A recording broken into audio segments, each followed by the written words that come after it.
Vamos lá, gente, olha só. Quadro normativo do direito financeiro. Vamos estudar agora esse quadro normativo, ou seja, o conjunto de leis e, de alguma forma, um panorama geral de cada uma dessas legislações. Por quê? Porque nós vamos, naturalmente, falar de cada aspecto normativo ao longo do curso. Então, aqui nós vamos fazer um panorama geral do quadro normativo do direito financeiro. O que eu quero que vocês levem em conta? Em primeiro lugar, não tem como vocês decorarem isso. Então, isso é um panorama geral que, naturalmente, vocês vão ter que ter isso em mãos. Com o tempo, vocês vão familiarizando. Mas vejam bem, eu que trabalhei nessa área, que tenho experiência com isso, ainda preciso recorrer ali ao texto da lei para fazer conferências, porque é muita coisa. Então, esse quadro normativo geral é para vocês terem uma ideia, se vocês tiverem um vademecum, colocar no vademecum, né, onde é que estão essas leis, para vocês visualizarem. Então, aqui eu estou adotando a teoria do elefante. O que é a teoria do elefante? Na educação, falam que é melhor você primeiro mostrar o elefante para depois falar de cada parte dele, do que você falar de cada parte do elefante para depois montar o elefante inteiro. Então, a ideia é a gente fazer esse quadro normativo geral aqui para vocês. Então, vejam bem, nós temos primeira norma de direito financeiro que a gente vai ter, que é a primeira norma de qualquer ordenamento jurídico dentro de qualquer direito, ramo jurídico dentro do direito brasileiro, que é a Constituição Federal. A autonomia do direito financeiro foi reconhecida no artigo 24, inciso 1 e 2, lá fala do direito financeiro. Nós temos um quadro geral, que é o capítulo 2, título 6, sexto, que é o artigo 163 a 169 da Constituição. Então, quem tiver a Constituição, quando for estudar, é marcar esses artigos. Olha para vocês verem, não são muitos artigos que falam do direito financeiro na Constituição, mas já são uma quantidade muito grande para que a gente como é que eu vou explicar, né? Para que a gente possa locomover dentro desse direito. Competência do Congresso para planos e programas de desenvolvimento, está no artigo 48, inciso 4º, que remete também ao direito financeiro. Competência do Senado para regular o endividamento e garantias, está no artigo 52, inciso 5, 5º, 6º, 7º, 8º e 9º. Fiscalização contábil, está no artigo 70 a 75. Outros artigos que são importantes, o artigo 1º, que fala sobre os objetivos constitucionais, os 18, 31, 48, 49, 51, 52, 85, 145 a 169. Aqui no 145 a 169, nós estamos falando do direito tributário, tá? Então, quem quiser marcar aí, vocês se lembram que eu falei para vocês imprimirem esses slides naquele formato de apostila.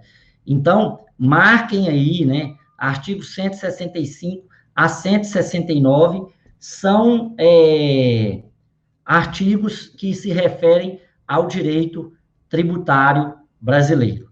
O artigo 1º até o artigo 52 aqui falam de coisas mais materiais. Bem, então, a Constituição, esse é o panorama do quadro normativo do direito financeiro na Constituição. Né? São os artigos que vocês vão precisar ler. Professor, mas eu já preciso ler? O ideal é que vocês, pelo menos, familiarizem com esses artigos. Né? A gente costuma, no curso de Direito, ser muito teórico, e esquecemos de ler a legislação. Ler a legislação é muito importante, viu, gente?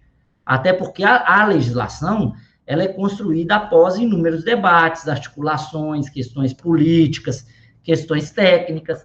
Então, é muito importante que vocês façam a leitura dos artigos. Esse é o quadro normativo geral. nós vamos estudar aqui, ao longo do nosso curso, vários desses artigos, né? E vamos falar de cada um deles. Então, quando a gente falava, a gente vai se remeter. Aqui é como se fosse um resumo de estudo para vocês, tá? É uma forma da gente antecipar os artigos que precisam ser estudados. Inclusive, se você for fazer alguma prova de auditor fiscal, de contador, para consultor legislativo, esse quadro, né, ele é o quadro que você vai ter que ler ele antes de fazer a prova. Então, é uma forma aí organizada para vocês. A lei infraconstitucional, a lei infraconstitucional que a gente vai estudar, é a lei número 4.320, de 1964, que é a lei do orçamento público. É a primeira ideia de planejamento orçamentário do Brasil.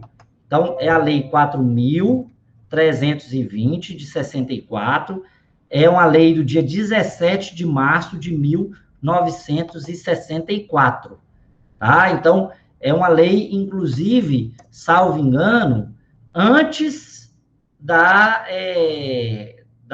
implementação, né, do golpe de 1964. Então, a implementação da ditadura. Então, nós estamos falando aí de uma lei que vem já, né, com essa perspectiva. Nós vamos estudar a Lei 4.320 de uma forma mais geral, os pontos fundamentais dessa legislação. Nós temos também a Lei 101 de 2000, que é a Lei de Responsabilidade Fiscal, tá? A Lei de Responsabilidade Fiscal, que é a LRF, a Lei ALRF. Nós temos outras duas leis, gente, que vão ser atuais, que não estão nos slides, que são muito importantes. Nós temos a Lei 171, que é a Lei Candir, que é uma lei nova do dia 27 de dezembro de 2019, mas que vai dar efeito agora no Brasil. E a Lei 173, a Lei Complementar 173. Então, anotem aí. A Lei Complementar 171, que é a Lei Candir, e a Lei Complementar 173. A Lei 173 é a lei da Covid, né? É a lei do Programa Federativo de Enfrentamento do Coronavírus. Essa lei, essa legislação, ela veio tratar de alguns regimes excepcionais às leis de direito financeiro. Nós não vamos nos aprofundar a ela, porque, em tese, né, o próximo ano, essa lei, os efeitos dela vai perder a vigência. Então, vai continuar sendo importante a Lei 4.320 e a Lei Complementar 101 de 2000, que são normas gerais, sem prejuízo das leis próprias e suplementares. Vamos lembrar aqui, gente, o que é uma lei geral, o que é uma norma geral? Uma norma geral, ela é uma norma de nível nacional. Ela é uma norma de nível nacional. Ela não é uma norma para a União. Ela é uma norma para a União, para os estados, para os municípios e para o Distrito Federal.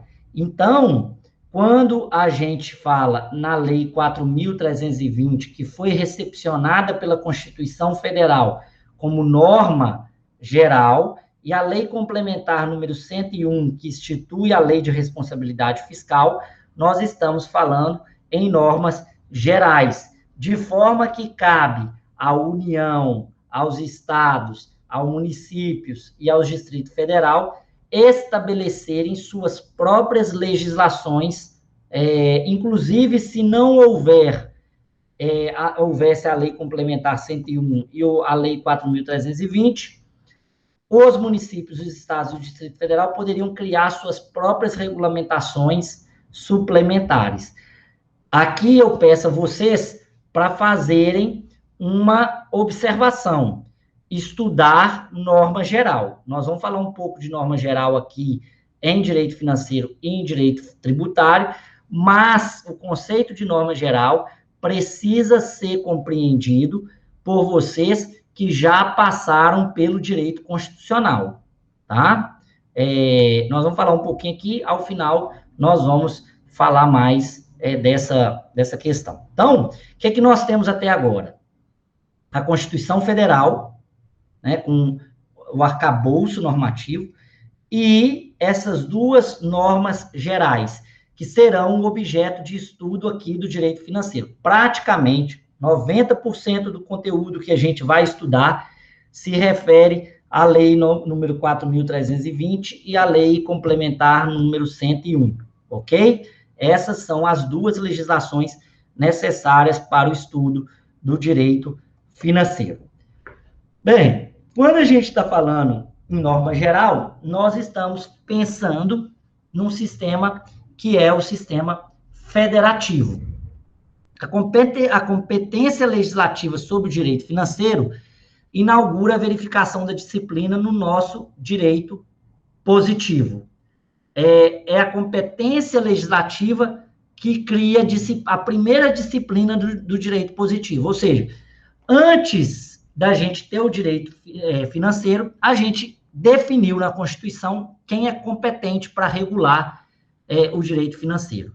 E aí, nós temos, como a gente tem um federalismo tripartite, ou seja, um federalismo que tem União, Estados e Distrito Federal, num segundo nível, e municípios no terceiro nível, nós vamos ter um conjunto de regras específicas para cada ente federado, que estão previstas no artigo 21, no artigo 22, no artigo 23, 24, 30, 153 a 156 da Constituição Federal, onde estão as competências legislativas para a matéria de direito financeiro e outras matérias legislativas. Quando a gente pensa no artigo 22, nós estamos falando em competências privativas da União. O que são as competências privativas da União no artigo 22? São competências que podem ser delegadas para os estados. As competências privativas são competências, isso aqui eu estou fazendo uma introdução, gente, uma retomada do direito constitucional, tá? Para a gente depois falar do direito financeiro. O artigo 22 estabelece as competências privativas da União. O artigo 21, as exclusivas da União. Então, anotem aí, artigo 21, exclusiva, e artigo 22, as privativas. O artigo 21, que é a exclusiva, a União não pode delegar essas competências, para os estados, Distrito Federal e municípios. As do artigo 22 são privativas da União, mas elas podem ser delegadas. O artigo 24 estabelece competências concorrentes, menos para os municípios, tá? O artigo 31 estabelece as competências municipais, mas há uma falta ainda de consenso doutrinário na questão. O que a gente precisa entender, então, até agora? Só para a gente visualizar. Nós estamos falando do artigo 21, 22, 23, 24 e 30. O 21 estabelece as competências exclusivas da União. O 22, as privativas da União. O artigo 24, as concorrentes, menos os municípios. A concorrente aqui entre União e Estado. E o artigo 31 estabelece as competências dos municípios. As normas gerais, olha só, as normas gerais, que são diferentes de uma norma federal, está prevista no artigo 24, parágrafo 1º e parágrafo 2º da Constituição. Então, vamos lá. Vamos pensar aqui o que a gente pode entender pela essa norma geral. Quando a gente está falando em norma geral, nós estamos falando de uma norma que regulamenta de uma forma nacional para padronizar todas as ações dentro do país. Então, são normas que estabelecem regras que devem ser cumpridas tanto pela União, quanto pelos estados, quanto pelo município. No artigo 24, está estabelecido assim: compete à União, aos estados e ao Distrito Federal legislar concorrentemente sobre direito tributário, financeiro, penitenciário, econômico e urbanístico. E vai falar no artigo 1º, que fala o seguinte: no âmbito da legislação concorrente, a competência da União limitar-se a estabelecer normas gerais. Então, para o Estado e para o município, a União pode estabelecer norma geral de direito financeiro, que ela fez na Lei 4.320 e na Lei Complementar 101. A competência da União para legislar sobre normas gerais não exclui a competência suplementar dos estados. Isso está sendo falado no parágrafo 2º do artigo 24. Isso quer dizer o seguinte: que se não houvesse a Lei 4.320 e a Lei Complementar 101, os estados poderiam legislar sobre a matéria que lhe fosse conveniente em direito financeiro. Ou seja, é a suplementar, até que surgisse a lei, a norma geral. A mesma coisa ocorre aqui para a lei de licitação e para a legislação tributária. Elas são normas gerais. O Código Tributário Brasileiro é uma norma geral. Compete ao município e ao estado ter os seus próprios códigos tributários, respeitando a norma geral. E a própria União também tem a sua legislação específica, porque a norma geral é de âmbito nacional. Se não houvesse uma norma geral, então os estados poderiam regular sobre direito financeiro, inclusive para os municípios. Tá joia? Agora, nós estamos falando que a Lei 4.320 foi recepcionada na qualidade de norma geral de direito financeiro, e a Lei Complementar número 101, que é a Lei de Responsabilidade Fiscal, ela já veio estabelecida como a norma geral de direito financeiro. O artigo 30 da Constituição, no inciso 2, vai estabelecer o seguinte: compete aos municípios suplementar a legislação federal e a estadual no que couber e legislar sobre assuntos de interesse local. Ou seja, ao município compete fazer no que for local, no que couber a ele, suplementar a legislação federal e estadual. Então, o que cabe no direito financeiro ao município em matéria de direito financeiro? A lei o plano plurianual, a lei de diretrizes orçamentárias e a lei orçamentária anual. Esses 3 leis são no âmbito federal, estadual, distrital e municipal. Elas são as leis que o município tem competência para legislar em matéria de direito financeiro.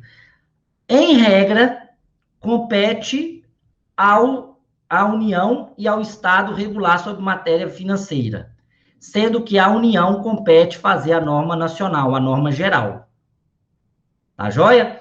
Então, quando eu falo na competência municipal, ela tem uma competência suplementar em direito financeiro de criar 3 leis: o plano plurianual, e nós vamos ver aqui, a lei de diretriz orçamentária, que nós vamos ver aqui, e a lei orçamentária anual. Essas são as competências municipais. A União tem a competência de produzir regras, normas gerais de direito financeiro, que ela fez com a Lei 4.320 e a Lei Complementar 101, e as suas próprias leis específicas. E agora, ao Estado de Minas Gerais, no nosso caso, compete ele a produzir as 3 legislações também: o Plano Plurianual, a Lei de Diretrizes Orçamentárias e a Lei Orçamentária Anual, porque já existe uma norma geral, mas ela pode, respeitando a norma geral, construir também as suas normas de direito financeiro, numa quarta legislação. O artigo 163 e o artigo 165, parágrafo 9º, estabelecem regulamentações de direito financeiro, falando que compete à lei complementar, né? Então, a lei complementar disporá de finanças públicas. Então, é o método, né, que vai ser colocado. E a lei 165 vai falar, o artigo 165 vai falar das leis de iniciativa do Poder Executivo, que são essas três que eu estou falando aqui para vocês. O caso da Lei 4.320/64, ela é uma lei ordinária, ela não é uma lei complementar. Então, em tese, ela não deveria ser uma norma geral de direito financeiro. Mas por que ela é uma norma geral de direito financeiro? Pelo mesmo motivo que várias legislações ordinárias foram recepcionadas pela Constituição como norma geral. Ela entra no ordenamento jurídico brasileiro em 1988, recepcionada pela Constituição como lei complementar. Então, a Lei 4.320 é uma lei ordinária, mas com conteúdo de lei complementar, ou seja, de norma geral de direito financeiro. Isso aqui, gente, é direito constitucional, tá? Isso é direito constitucional. É preciso rever a matéria de direito constitucional. Qualquer dúvida, vocês escrevam aí no chat para que eu possa respondê-los. As competências privativas e exclusivas, eu falei para vocês, a diferença delas é que a privativa, ela pode ser delegada, a exclusiva não. A exclusiva é só da União. Então, o que está previsto no artigo 22 pode ser delegado para os estados. Bem, qual que é a hierarquia da legislação dentro do direito financeiro? Nós temos as normas fundamentais de direito financeiro e tributário, que está na Constituição Federal. Então, a Constituição Federal é o ápice da legislação. E a gente tem as normas gerais de direito financeiro e tributário. As leis complementares da União, que no caso do direito financeiro é a Lei 4.320 e a Lei Complementar 101, e as resoluções do Senado Federal. Olha o poder que o Senado Federal tem. O Senado Federal tem o poder de fazer resoluções de direito financeiro que deve ser cumprida, que exige de ser cumprida pela União, pelos estados, pelo Distrito Federal e pelos municípios. Então, vamos entender isso que eu falei através desse subsistema financeiro e tributário, né? Porque pode ter ficado um pouco confuso, né? Porque isso aqui é direito constitucional. A gente vai visualizar aqui. Então, o que compete à União? Fizemos um quadrinho. Eu sei que vocês estão pensando aí, então, eu tenho que organizar melhor essas ideias. Eu já organizei aqui para vocês. Qual que é a regra? Lei ordinária. A União vai fazer lei ordinária de matéria financeira e tributária da competência dela. Da competência dela. Exceção, lei complementar, as normas gerais ou delegada, decretos legislativos e resoluções senatoriais. Decretos regulamentares federais, o artigo 84, 4º, que estabelece. E há uma relatividade no caso da intervenção da União nos estados e Distrito Federal e dos estados nos municípios, é possível que a União faça regulamentos que não estão previstos na divisão das competências. Aos estados e Distrito Federal competem fazer a lei ordinária de matéria financeira e tributária e decretos regulamentares estaduais e distritais. Aos municípios, as leis ordinárias municipais de matéria financeira e tributária e decretos regulamentares municipais.